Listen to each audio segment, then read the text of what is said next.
Good morning, America. There were upsets at the Golden Globes. Bohemian Rhapsody taking home 2 of the night's biggest awards. Thank you to Freddie Mercury for giving me the joy of a lifetime. It was a night of shocking wins and history-making moments. I see you. All of these faces of change. Also this morning, the new threats coast to coast from 2 major storms out west as mudslides damaging wind and snow trap cars, knock out power. And a new winter blast heading for the Midwest and Northeast. Shutdown showdown. President Trump now threatening to declare a national emergency over funding for his border wall. As long lines grow at airports, are TSA workers calling out because they're not getting paid? Deadly mistake. The stunning twist in that fatal shooting of 7-year-old Jasmine Barnes. One suspect now in custody. What he's telling police. New women coming forward with allegations about singer R. Kelly in that stunning documentary. Why they say they were ignored for so long.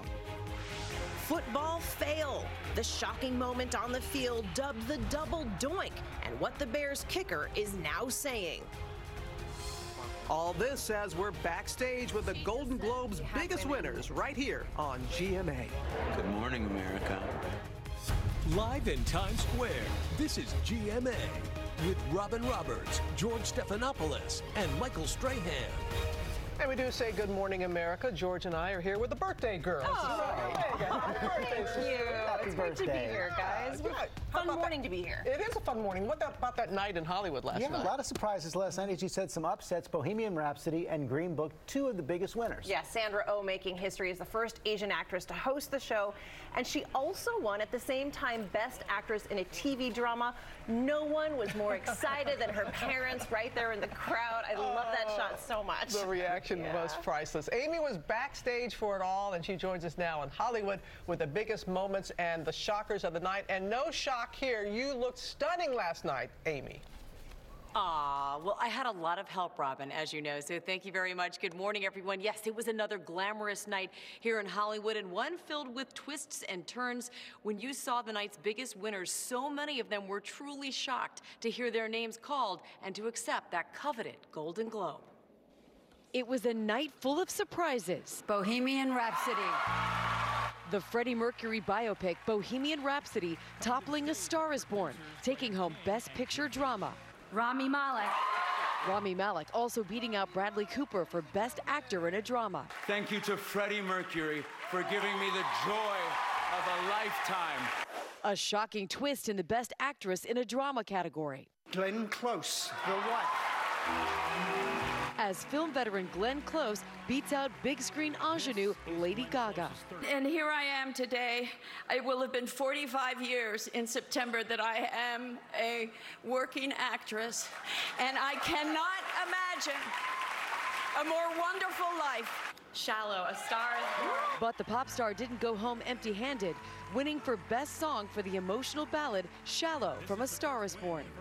As a woman in music, it is really hard to be taken seriously as a musician and as a songwriter. Host Andy Samberg and Sandra Oh began the show with a barrage of praise for the star-studded audience. And then, of course, there's Jeff Bridges, right?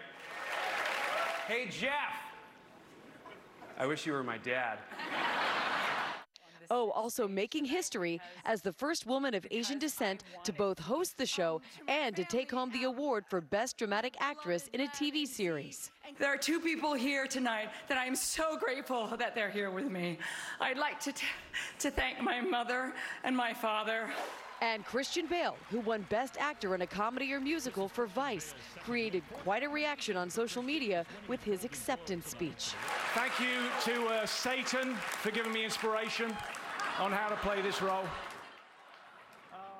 Now that moment raising quite a few eyebrows everywhere. The big winner of the night with 3 wins was Green Book, and now after last night, we know that Hollywood Awards season is officially in full swing. Oscar voting begins today, and with all those surprises last night, well, it certainly could have an impact on those ballot nominations, Robin. We'll wait and see, and Amy will know that you'll have more on the night's history-making moments coming up. And Regina King, when she won, and her pledge about how she's going to make a change in this industry was really something. This night really felt different. Yeah, it did. Yeah. All right, let's turn now to that weather threat from coast to coast. Two powerful new storms moving into the west as millions try to recover from heavy rain, mudslides, and snow trapping drivers and knocking out power. Our chief national correspondent Matt Gutman is there in Seattle with all the latest on this. Good morning, Matt.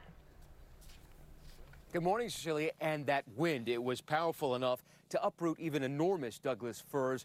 This one got sent slamming into that house, and there was so much damage to power lines from trees that there are still thousands without electricity this morning. Those ferocious West Coast winds Sunday knocking down trees and limbs, which ripped into power lines. There went the power. Transformers blown and power lines incinerated in a cascade of sparks and blue light. More than 250,000 people left without power on Sunday. Across Washington state, 60-mile-per-hour wind gusts plucking trees from the ground, slamming them into homes. That storm also bringing snow and whiteout conditions, backing up traffic on I-80 for miles. Snow pummeling the Sierra Nevada, cars slipping on icy roads. Farther south, strong winds up to 70 miles per hour, sending large waves and high tides into the San Francisco Bay Area. Funnel clouds seen spinning from Santa Cruz to the coast of Long Beach. Torrential rains swamping roads, triggering mudslides on the Pacific Coast Highway near the Woolsey Fire burn zones. That flow, the size of 2 football fields, trapping vehicles in up to 4 feet of mud and debris, crews bulldozing them out of the muck. Now, Cecilia, that weather has mostly cleared, but there are millions along the West Coast bracing for another 2 additional storms. The first of those is set to hit tomorrow. I'm told the power crews will be out in force even before that storm hits. Cecilia. All right, Matt, it's going to be a long day over there. Thank you. Let's get over to Ginger now with the latest on those 2 storms closing in on the west. Good morning, Ginger. Good morning, Cecilia. The last thing people want to hear after their car is smashed or they wake up like my cousin did in Sacramento with water, rainwater, into her drawer because there's a tree through her bathroom. Yeah, the last thing you want to hear is that there's more storms to come. And look, we're on alert all the way from Washington and Oregon and California over to parts of New York, Pennsylvania, and Maine. Check out the line of storms. There's actually 3 lined up with the one that's already on shore. Tuesday is going to be the big day for the next one to come through, especially Northern California. We're talking about heavy rains again, inches of rain that happen very quickly. And by the time this is all said and done, the rounds of it, up to 4 feet of snow in the Sierra, George. 4 feet. Okay, Ginger, thanks very much. We're going to Washington now, where the government shutdown is entering day 17, making it the 3rd longest on record. 800,000 federal employees are furloughed or working without pay. And President Trump is digging in with his threat to declare a national emergency if Congress refuses to fund his border wall. ABC senior congressional correspondent Mary Bruce on Capitol Hill with the latest. Good morning, Mary.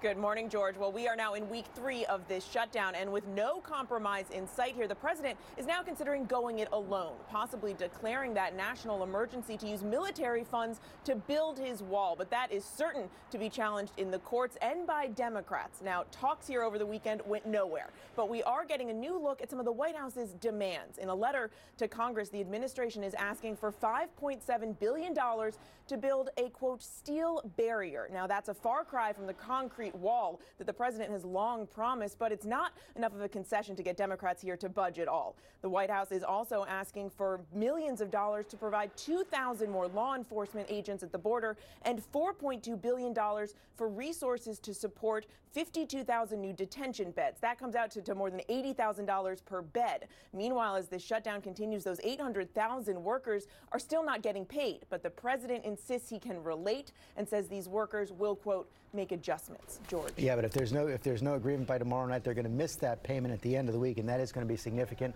Also at the White House, a significant shift in the president's plans to withdraw U.S. troops from Syria. National Security Advisor John Bolton placing new conditions on Trump's calls for an immediate pullout, and late Sunday, the president weighed in. We are pulling back in Syria. We're going to be removing our troops. I never said we're doing it that quickly, but we're decimating ISIS. But with that being said, we're pulling out of Syria, but we're doing it, and we won't be finally pulled out until ISIS is gone. Senior national correspondent Terry Moran. And Terry, this means American troops could remain for months and years, and the president had said they were going to come out immediately. That's right. He said our boys are coming home, and they're coming home now, and his administration gave a timetable originally of 30 days. That That freaked out America's allies in the region, frankly, and they were very much concerned. And so now the conditions that National Security Advisor John Bolton has put on it are, one, that ISIS is finally and completely defeated. The president said it hasn't been in Syria. Second, that our Kurdish allies who've been fighting alongside American troops are protected. And finally, that as long as there are Iranian boots on the ground in Syria, there will be American boots on the ground there. That was something Israel was very, very concerned about. So this is a climb down. Remember, Secretary of Defense James Mattis resigned over this original abrupt decision. President Trump says we are still going to pull out of Syria, but on a different timetable, much more coordinated with American allies who were, as I say, freaking out about his original order. It almost seems to put American policy back where it was before the president came in. That's right. And so really what we have now is a determination to pull out without any real timetable. George? Okay, Terry Marin, thanks very much, Robin. And George, now to the reported capture of an American teacher who allegedly joined ISIS in Syria, sending in a resume and an application letter. Our senior foreign correspondent Ian Pannell has that story for us. Good morning, Ian. Yeah, good morning, Robin. 2 Americans allegedly fighting for ISIS have been captured in Syria by local forces. These are the men who've been working alongside U.S. troops. These are the men in question apparently being held. Both claim to be U.S. citizens. Now, the first is said to be called Warren Christopher Clark, and he's from Texas. The other man, also claimed to be a U.S. citizen who had joined ISIS, is called Abed al-Hamid. The Pentagon confirming that these are claims, that they're aware of these claims, that they're looking into them, and that an investigation is now going underway. The men apparently were captured as part of these ongoing operations against ISIS in Syria. And Ian, Clark allegedly sent ISIS an application to teach English to the group? Yeah, astonishing, right? Apparently Clark is originally from Houston and was a former substitute teacher in Sugar Land, Texas. It's claimed that he later traveled to Saudi Arabia to teach English and then on to Turkey and then applied to continue teaching, this time for ISIS. What appears to be his submitted resume online suggests he could have joined the group as early as 2015. Now, it's believed that he was drawn to join ISIS by the promise of a Muslim-only state. Robin? All right, Ian. Thank you, George. Okay, Rob, we're going to get to those new developments now in the killing of 7-year-old Jasmine Barnes, shot in her family's car in Houston, where one man has been arrested, a second held as a person of interest, and the suspect now says Jasmine and her family were not the intended targets. ABC's Marcus Moore has the latest. We are learning new details in the shooting death of 7-year-old Jasmine Barnes, a death her family initially feared was racially motivated. In a major break, investigators have arrested 20-year-old Eric Black Jr., charging him with capital murder in connection with Jasmine's death. Initially, investigators were focusing on the possible suspect, a white male wearing a hoodie. Now we understand the case may have been one of mistaken identity. A gunman opened fire on the family's car early in the morning on New Year's Eve as they headed to a local shop, killing little Jasmine in front of her mother and sisters. Right away, police began searching for a white male driving this red pickup truck. It's very likely that the last thing they did see was that red truck and that driver that was in that truck. Police now believe that man may have simply been a bystander. A tip first received by prominent civil rights activist Sean King provided new information in the case. We do know that there was a red truck involved. We believe now that that red truck and the driver is most likely just a witness. Jasmine's distraught family is grateful for the arrest. It was a sigh of relief that the police did their job and found who they feel is the right suspect. It won't bring back this smiling face, but the arrest is a small step towards justice for this little girl who wanted to be a teacher. Well, obviously we were surprised by that the suspect was not who was repeatedly described by so many independent witnesses, but for this family it didn't matter if he was black or if he was white. And Eric Black is expected back in court later today on that charge of capital murder. Robin. And keeping in mind that Jasmine's funeral is tomorrow. All right, Mars, thank you. Now the latest on actor Kevin Spacey, due in court this morning to face sexual assault charges from an incident in 2016. Spacey tried and failed to get out of the court appearance. Lindsay Davis is there outside the courthouse in Nantucket with the latest. Good morning, Lindsay. Good morning, Robin. For those who have never been to Nantucket, it's a very small and charming island, and in the off-season, it's normally very quiet. But this morning, it is buzzing with media in anticipation of a real-life drama as Kevin Spacey is expected to arrive here this morning at the courthouse right behind me. The two-time Oscar winner has been charged with felony indecent assault and battery for allegedly groping a then 18-year-old at a bar here in Nantucket in 2016. Former Boston News anchor Heather Unruh says it is her son who Spacey assaulted, describing him as a starstruck, straight 18-year-old young man who admits telling Spacey he was 23 even though he was just 18. While Spacey was hardly seen publicly since multiple allegations have been made against him, on Christmas Eve, the very same day he was charged, Spacey posted this video on Twitter channeling his Netflix character in House of Cards, Frank Underwood.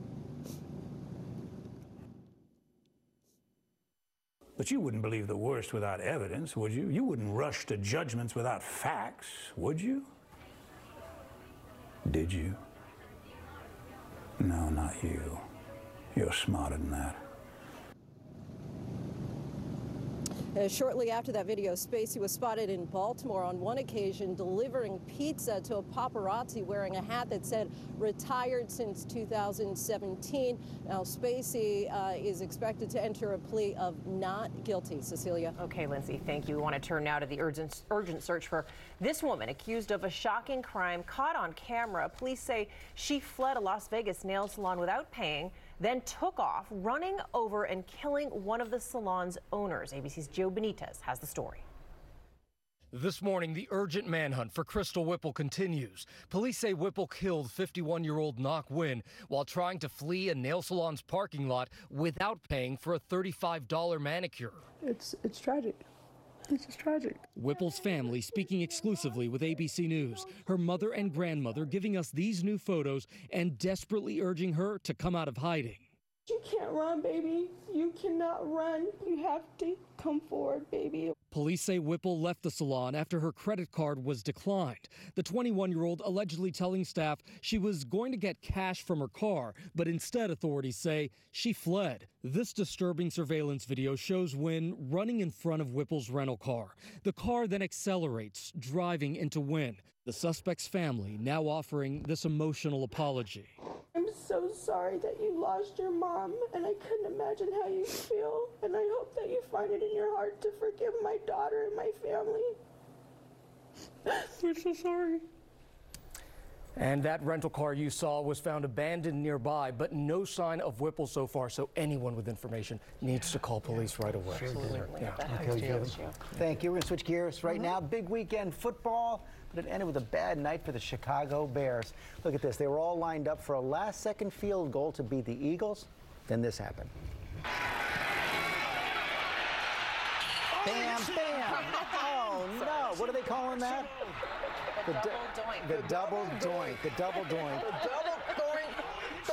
Oh, But no. he made it before. Just seconds before Cody Parkey, the kicker, I had all lined up. He made the kick right through the uprights, but the Eagles had called timeout just before the snap. Yes, they did. Too bad. He says it's all going to be okay. He feels bad.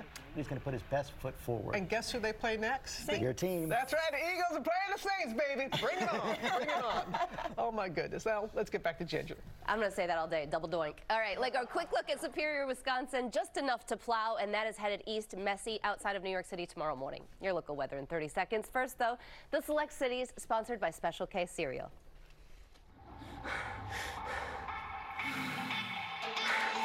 Those arms, they'll be jelly tomorrow. It'll hurt to sit and laugh. 'Cause that workout is working. Feed it with Special K, with iron, protein, and B vitamins. Feed your progress. Feed your power. Feed your change. Yesterday we hit 57. Today's high only about 40 to 41 degrees. We'll have increasing clouds. Much different day for us. Even a few showers coming our way overnight. Should be dry though early tomorrow morning. Meanwhile, for tomorrow afternoon we could see a shower, but cold air follows midweek. Your Wednesday, Thursday, Friday highs generally in the 30s. Wind chills will be in the 20s, and that means that any storm that comes in right now, Saturday into Sunday, possibility of a little bit of snow. The fallout growing for R. Kelly, why the women coming forward with allegations say they were ignored for so long. And more in the Golden Globes. We're taking you backstage. Glenn Close, yep, you could say she was a wee bit surprised with her victory. Come on back.